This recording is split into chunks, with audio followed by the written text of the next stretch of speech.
Good morning po. Tayo po'y mag-aral ng salita ng Diyos, Ephesians chapter 6, verse 16. Lagi ninyong gawing panangga ang pananampalataya na siyang papatay sa lahat ng nagliliyab na palaso ng dyablo. The shield of faith. Sabi po sa English Bible, take up the shield of faith with which you can extinguish all the flaming arrows of the evil one.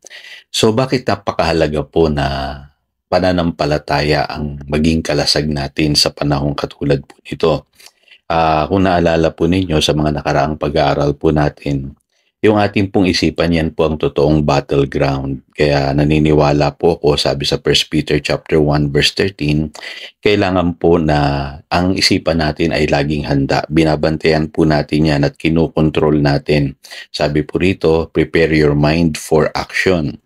Be self-controlled, set your hope fully on the grace of God.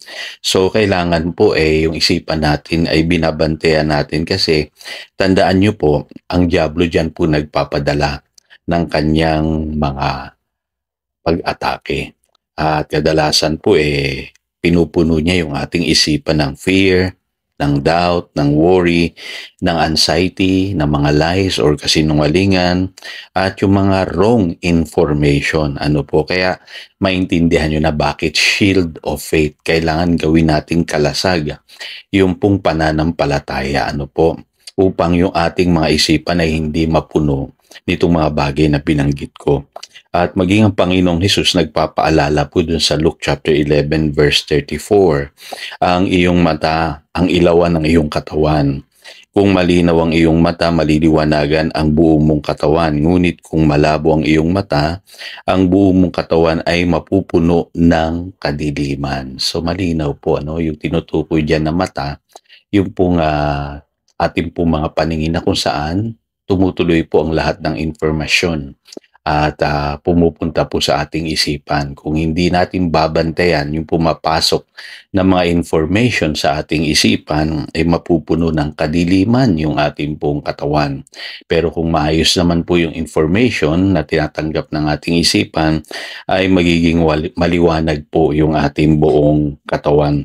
Kaya ang sikreto po talaga sa Christian life, renewing of the mind. Kasi nasanay tayong mag-isip katulad ng pag-iisip ng mga hintil. Kaya ngayon Kristiyano na po tayo, sabi sa Romans chapter 12 verse 2, kailangan ma-renew yung ating isipan. Hindi na sumang-ayon sa kaisipan o pag-iisip na meron po sa sanlibutan.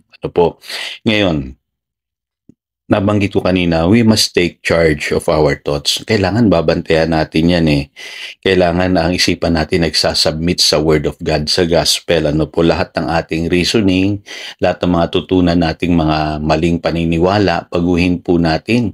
Yung mga pangangatuwirang mali, ayusin po natin. At lagi pong salita ng Diyos ang ating maging batayan. Kasi ang salita ng Diyos malinaw po sa Hebrews chapter 4 verse 12, yan po'y katulad ng tabak na magkabila ang talim. So, tinatabas po niya yung mga maling pag-iisip po natin. Inaalis niya at inaalign niya yung ating isipan sa salita ng Diyos. Kaya malinaw po sa Hebrews chapter 4 verse 12, ang sabi diyan, it judges thoughts and intentions na meron po tayo sa atin pong isipan ngayon. Kaya take charge of your thoughts. Mahalaga po yun. Pangalawa, fill your mind with the word. Ito yung sinasabi ng Psalm chapter 1 verse 2. Dapat po binubulay-bulay natin araw-gabi ang salita ng Diyos. At kapag ginawa po natin yan, sabi sa verse 3, ano man ang ating gawin, tayo'y magtatagumpay. Kaya kay Joshua, ang tanging paalala ng Diyos sa Joshua chapter 1 verse 8, huwag mong kaliligtaang basahin ang aklat ng kautusan. Pagbulay-bulayan mo ito araw at gabi upang matupad mo ang lahat ng nakasaad doon. Sa ganoon, magiging masagana at matagumpay ang iyong pamumuhay. So pansinin niyo, pareho po yung sinasabi po ng Joshua chapter 1 verse 8 at Psalm chapter 1 verses 2 and 3. Kung gusto mo magtagumpay sa buhay, ay yung isipan mo, punuin mo ng salita ng Diyos. Mahalaga po yan, mga kapatid, kasi kung gaano kalalim po yung relationship natin sa salita ng Diyos, ganun din po katibay yung ating spiritual life. Pangatlo po, learn to rest or fast from any social media platform, any form of media na pwedeng gamitin ng kaaway para i-pollute yung ating isipan, no? Kaya minsan kailangan mag-fasting tayo sa panonood, mag-fasting tayo sa pagbabasa ng mga napupulot natin sa social media. Ano po, kailangan mag-rest tayo, i-rest natin yung ating isipan. Kasi unaware po tayo yung mga ginagamit ngayon ng kaaway, yung social media, malakas po ang dating yan. Diyan na lahat kumukuha ng informasyon ng tao. Ano po, yung iba nga hindi na nagbabasa ng Bible Sa social media na rin sila nagbabasa ng mga devotions nila at kung ano-ano pa. Ano po, kaya mag-iingat po tayo. Kailangan i-filter natin yung information na tinatanggap natin. Pero ako po ay suggest minsan mag-fasting po kayo. Iwanan po ninyo yung social media, ano po, mga isang araw, tignan po ninyo, gagaan yung inyong isipan, ano po. Kung kaya nyo po, isang linggo, mag-fasting kayo, gagaan ang inyong isipan. At panghuli, always be in the state of prayer. Napakahalaga po niyan. Lagi dapat tayo nasa espiritu ng pananalangin. At sa pamamagitan po niyan, dadaloy yung kapayapaan ng Diyos sa ating puso. Yun ang sinasabi ng Philippians chapter 4, verse 6. Ano po? Kaya gawin po natin ito. At malinaw po sa Bible ang sinasabi po na ang kalasag talaga natin laban sa mga pinapadalang mga fear, doubts, worries, anxiety, lies, wrong information ng kaaway ay yung pong pananampalataya. Kailangan magkaroon tayo ng isang faith-filled mind. Tayo po'y mananangin. Dakilang Diyos, salamat po sa mga katotohanan ito.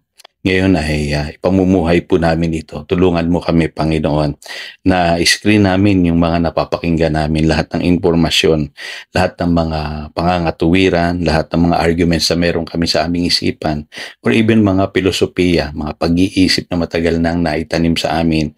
Turuan mo kami, Panginoon, na alisin ito sa aming isipan, magbantay palagi upang hindi makasingit ang kaaway. At punuin mo kami palagi, Panginoon, ng iyong salita. Araw-araw magbulay-bulay kami ng iyong salita upang kami lumakas sa amin pong pananampalataya. Salamat din, Panginoon. Bigyan mo kami ng grace na mag-fasting sa mga impormasyon na nanggagaling po sa TV, radio, social media. At alam namin, Panginoon, yung ibang information naman ay nakakatulong pero kadalasan po maraming information kami napupulot na mali. At turuan mo kami, Panginoon, na magpahinga at laging manalangin, Panginoon, upang mabantayan naming lubos ang aming isipan at puso. Salamat po, Panginoon. Yan ang aming panalangin. In Jesus' name we pray. Amen. Again, ito si Pastor Yoyo, nagpapaalala upang daluyan tayo ng pagpapala, manatili tayo sa kanyang salita. Good morning.